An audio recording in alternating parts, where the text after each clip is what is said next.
이반채연입니다. 지금부터 시3주제 총이치 총정리를 시작하도록 하겠습니다. 일단 1주차에서는 저희가 의치상을 수리하는 방법에 대해 배워봤는데요. 일단 의치상이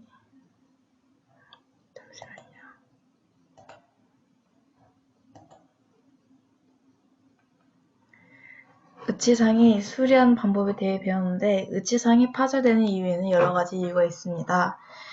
일단 첫 번째로 기공 과정에서의 결함과 환자의 부지로 인한 파절 등이 있습니다. 또한 의치상 파절 수리 방법에는 두 가지로 나눌 수 있는데 첫 번째는 단수 수리, 두 번째는 복합 수리로 나눌 수 있습니다.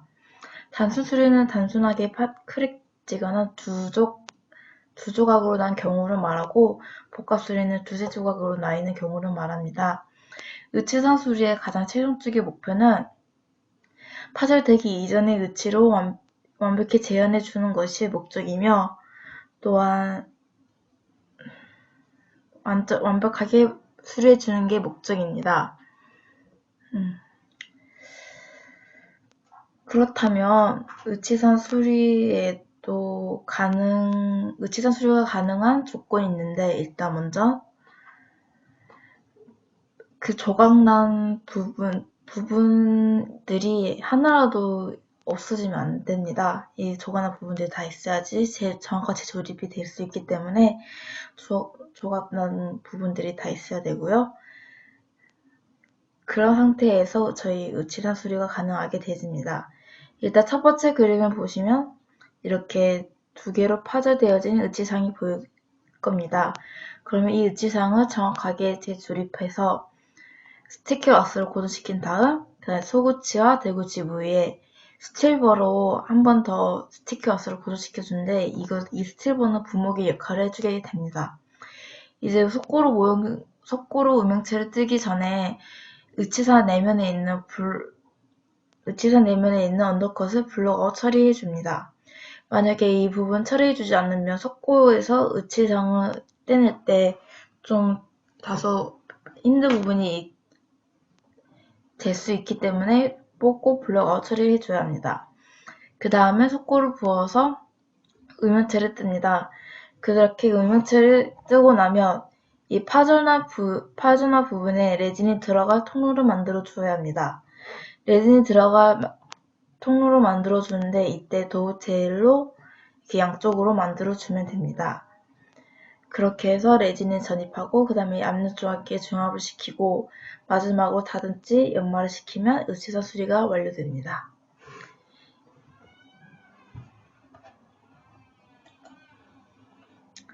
다음 2주차에서는 인공치 수리를 배웠는데요.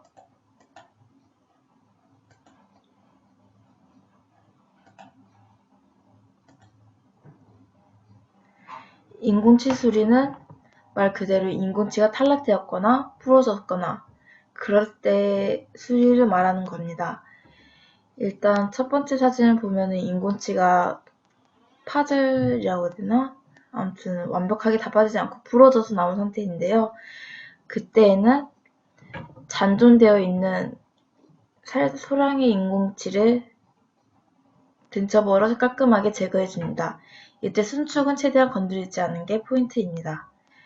그 다음에 새로운 인공치를 준비하고 새로운 인공치의 기저면에 유지공을 뚫어줍니다. 이 유지공을 뚫어주는 이유는 레진과의 결합력을 높이기 위해서입니다. 그 다음에 이렇게 새로운 인공치를 다시 자리에 맞게 끼워 넣어서 이제 레진 전입을 해주면 되는데 이때 인공치를 끼워 놓은 상태에서 퍼트를 떠서 매트리스를 제작하게 되면은 이게 레진 전입할 때 더욱 쉽게 더 안 들리고 더욱 변형이 없게 더 그런 식으로 레진을 전입할 수 있는 장점이 있습니다. 이렇게 레진 전입이 완료되면 뜨거운 물에 이 의치를 넣어서 중합시키면 됩니다.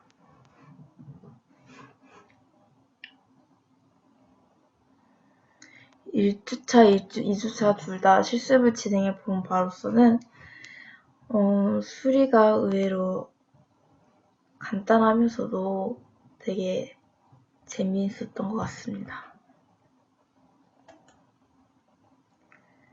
다음은 3주차에서는 의치상의 개조와 계상에 대해 배웠는데, 일단 의치상의 개조는 릴라이닝으로 의치의 조직면이 의치 조직에 보다 정확히 적합되도록 의치 조직면을 새로운 의치상 재료로 재형성해 주는 것을 말합니다. 이게 의치를 사용하다 보면 치조골이 흡수 퇴축되어서 이게 의치가 많이 헐거워질 수 있습니다. 그때 환자들이 정기적인 리콜을 받아서 해줘야 되는데, 만약 이 리콜을 받지 않으면 방금 앞서 1주차에서 배웠던 내용과 같이 의치사에 파열이 일어나게 되는 문제점을 야기하게 됩니다. 이 의치상 개조를 릴라이닝 하기 위해서는 일단 보면 이 사진상에서 보면 이 하얀색 재료가 보일 겁니다. 이 하얀색 재료가 그만큼 하얀색 재료가 깔아져 있는 만큼 이 치조골이 퇴출되었다는 것을 보실 수 있습니다.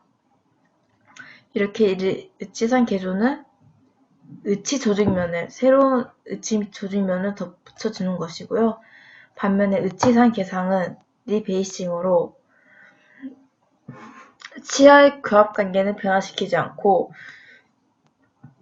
의치사 재료 전부를 새로운 재료로 교환해 줌으로써 의치를 재적합시키는 과정을 말합니다. 릴라이닝은 의치 내면만 이렇게 좀 채워주면 되었지만 의치상 개상은 이 치아의 교합관계를 제한 나머지 전체를 다시 적합시킨다고 보면 됩니다. 이 개조하고 개성의 차이가 미묘하지만 헷갈리기도 하지만 이렇게 잘 알아두면 좋을 것 같습니다.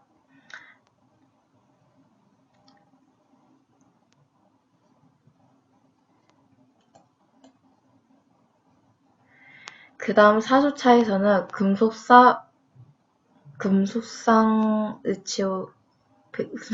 메탈 베이스 의치와 파이버 메쉬 베이스 의치를 배웠었는데요. 일단 금속상의 베이스를 먼저 확인해 보자면 이 금속상은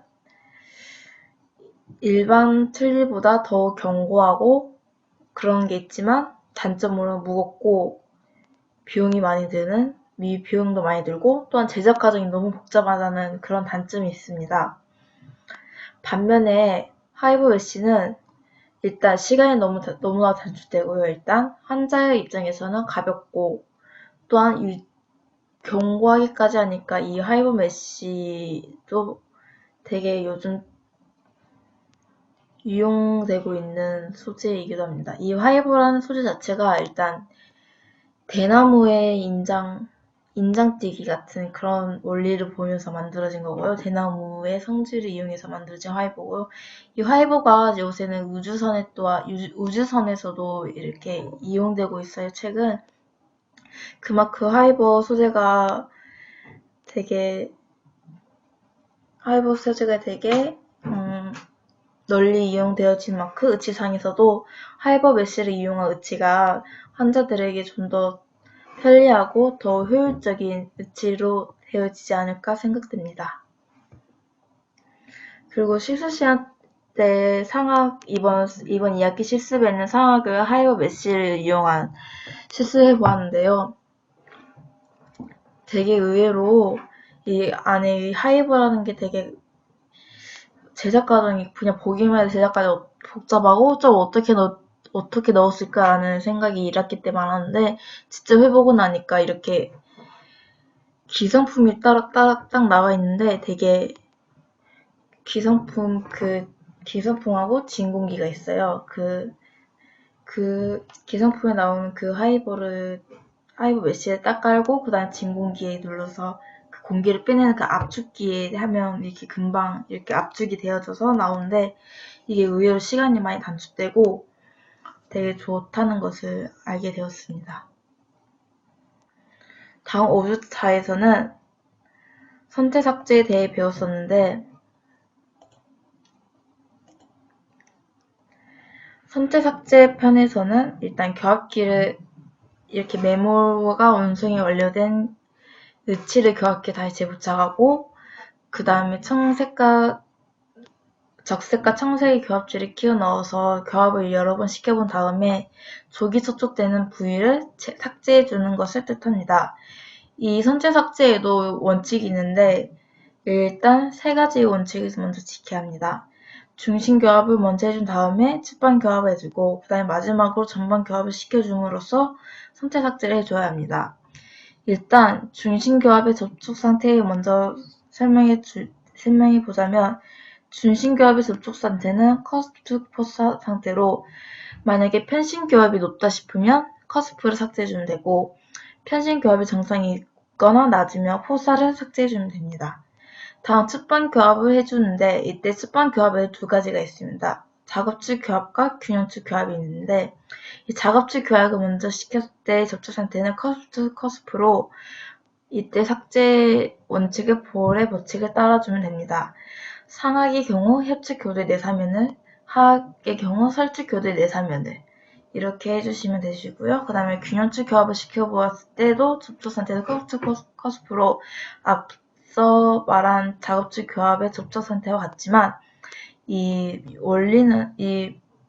원칙은 비엘 원칙이라고 하면서 하하의 협측 교대 내사면을 깎아주는 게 이 선체 삭제입니다. 그다음 마지막으로 전방 교합을 시켜보면 이 접촉 상태는 커스프 상태로 접촉이 되고 전치부는 상하 인시저 라인과 하하 레비얼 인시저 라인을 삭제해주면 되시고요. 그 다음에 구찌부는 아까 앞서 말한 벌의 법칙을 따라서 상하의 경우 협측 교대 원심 사면, 하의 경우는 설측 교대 금심 사면을 삭제해 주시면 됩니다.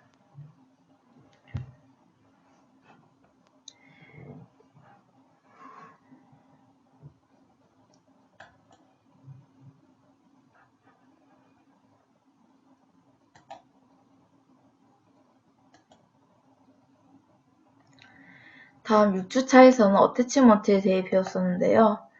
이 어태치먼트의 일단 기본적인 바탕을 배웠었습니다. 일단 어태치먼트의 그 정의를 먼저 말씀해 주자면 이 두 개 이상의 부분으로 구성되어 있는 연결장치로 한 부분은 치간이나 치근 또는 매식 의치의 고정서 부분에 부착되고 다른 한 부분은 갇혀서 보철물에 연결되어 유지장치의 역할을 하는 것을 어태치먼트라고 앞서 설명했습니다. 이 어태치먼트는 일단 피메일과 메일 파트로 구성이 되어 있고 그 다음 플러거, 그 다음 스프링, 그 다음 진지버, 스크류로 구성되어 있는 것을 알 수가 있었습니다.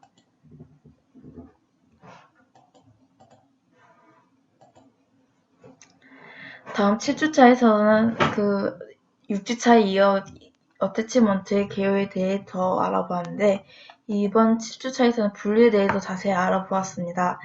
일단 분류는 모역과 부착 위치에 따라 나눠질 수 있는데 모역과 부착 위치에 따라 인트라코로널 어태치먼트, 치간 내 인 어태치먼트라고도 하죠. 그 다음에 엑스트라 코로널 어태치먼트, 이건 치간 외 어태치먼트이고 그 다음에 스터드 어태치먼트, 바 어태치먼트, 마그네트 어태치먼트로 나눌 수 있었습니다.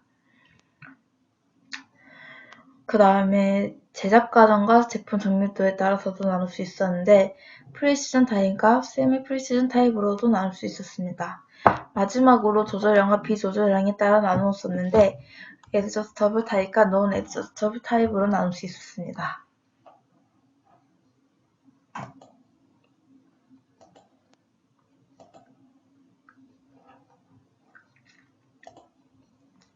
이후 9주차에서는 오버덴처에 대해 배웠었는데요.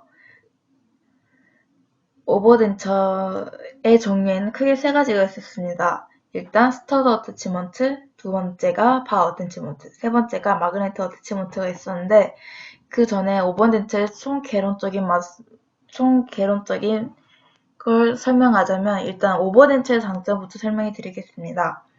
5번 대처의 장점은 환자의 심리적 안정감과 잔존 치조골의 적은 흡수가 일어나고 지지 능력 또한 우수하고 촉감 식별도 우수하고 의치의 유지 및 안전성 증가, 또한 초기치에 비해 저작 기능이 우수하고 또한 심리소원도 우수하고 인사수식과 기공 과정이 우수하였습니다.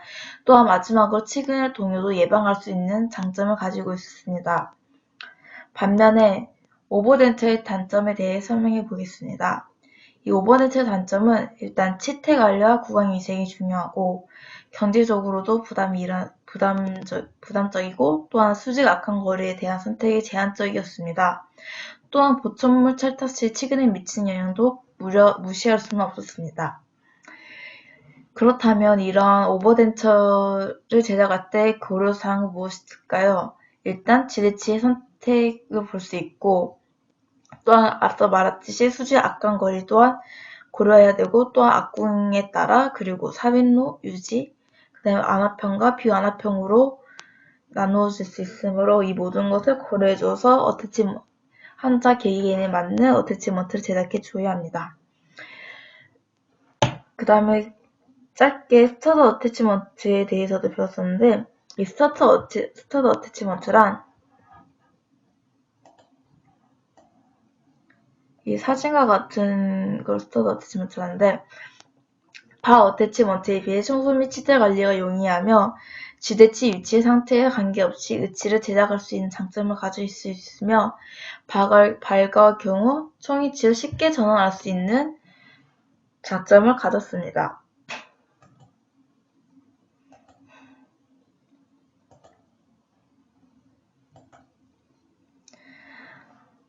다음 시추차에서는 바 어태치먼트에 관해 배웠었는데요. 바 어태치먼트는 말 그대로 이렇게 이 사진을 자세히 보면은 이렇게 바로 연결되어 있는 어태치먼트입니다. 이 바 어태치먼트는 여러 쪽으로도 이용이 가능하고요. 임플란트에도 사용되며 이 바가 되게 더 단단한 유지력을 증가시켜줍니다. 하지만 이 바 어태치먼트의 단점은 일단 이 바와 치주 조직 사이에 음식물이 낄 수가 있는데 이런 구강관리 위생을 철저하게 해주는 게 중요합니다. 치간 치수이나 치실로 이렇게 잘 위생관리를 해주셔야 되고요. 그 다음에 또한 이 바는 직선적으로 연결이 되어야만 합니다. 그래서 만약에 전치부끼리에서 3번과 3번에서의 바 어태치먼트 상관없지만 만약에 전치부에서 소구치를 연결시킨다고 한다면 이게 바로 이렇게 구부릴 수는 없기 때문에 이게 바로 직선적으로 연결이 될 수 없기 때문에 캐나이 부분에서 살짝만 구부려서 이렇게 제작을 해주게 됩니다. 이런 게 바 어태치먼트였고요. 그 다음에 마지막으로 마그네트 어태치먼트에 대해 알아보도록 하겠습니다. 이 마그네트 어태치먼트는 이렇게 오른쪽 사진과 같이 자석의 원리를 이용한 것인데요. 일단 같은 극끼리 만나면 서로 반발하는 이 반발력, 그 다음에 같은 극끼리 끌어당기는 힘, 그 다음에 마지막으로 자석과 자성체 사이에 이 흡착력을 이용한 건데 그 중에서 마그네트 어태치먼트는 자성과 자성체 흡착력을 이용한 어태치먼트라고 할 수 있습니다. 이 왼쪽 사진을 보면 치근 내 키퍼라고 하는 게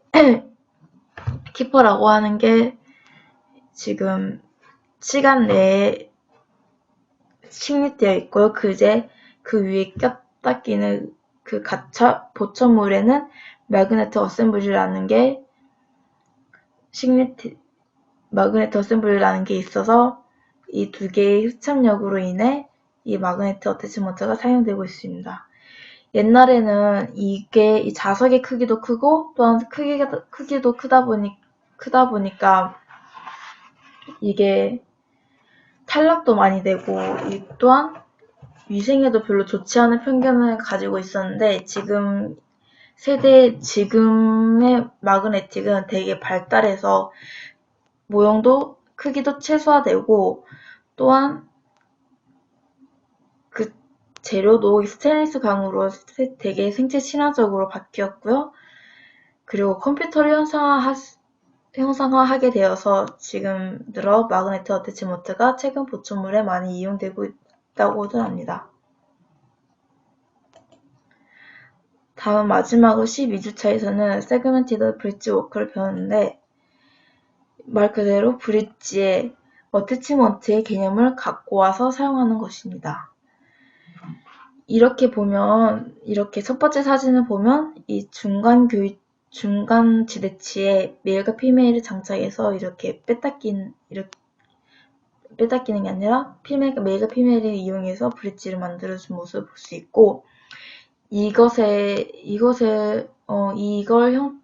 형성해 주는데 두 가지가 있었습니다. 일단 튜브락과 그 다음에 두 번째는 PD가 있었는데, 이 튜브락은 전치부 규격이 두 가지가 있는데 전치부에서 작은 규격을 사용해야 되고 구치부에서는 큰 규격을 사용하는 게 원칙이었습니다. 그리고 다음 이 흰색으로 된 게 바로 PD인데요. 일단 PD로 이 사진을 예로 들어보자면 이 앞에 하나의 이 제1대구치를 나누는 거죠. 한 3분의 2 정도, 3분의 1로. 3분의 2에서 소구치부, 전치부까지 이렇게 와스코핑을 해줍니다. 그 다음에 PD를 달고, 그 다음 그 뒤로 연결되는 이 구치부를 제1대구치 3분의 1과 제2대구치를 이렇게 이어지게 하는 건데요.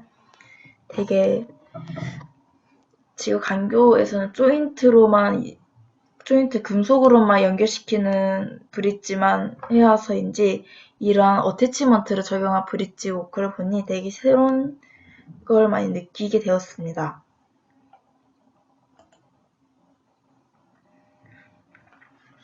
이렇게 13주차 총이치의 총 정리를 끝냈고요. 영상을 많이 늦게 올린 점이 있었지만 이렇게 그래도 마지막으로 다시 한번 정리하게 됨으로써 복습 수업 시간에 했던 교수님의 말도 떠오르게 되고 다시 한번 배웠던 내용들을 다시 한번 정리하게 될 수 있는 기회가 되어서 좋았던 것 같습니다. 많이 영상이 늦은 감이 있었지만 그래도 마지막까지 저의 최선을 보여드렸고요. 이상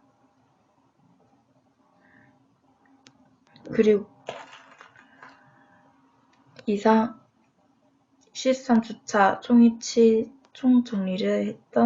총정리 프레젠테이션을 맡았던 2학년 A반 최희연이었습니다. 감사합니다. 한 학기 동안 수고하셨습니다.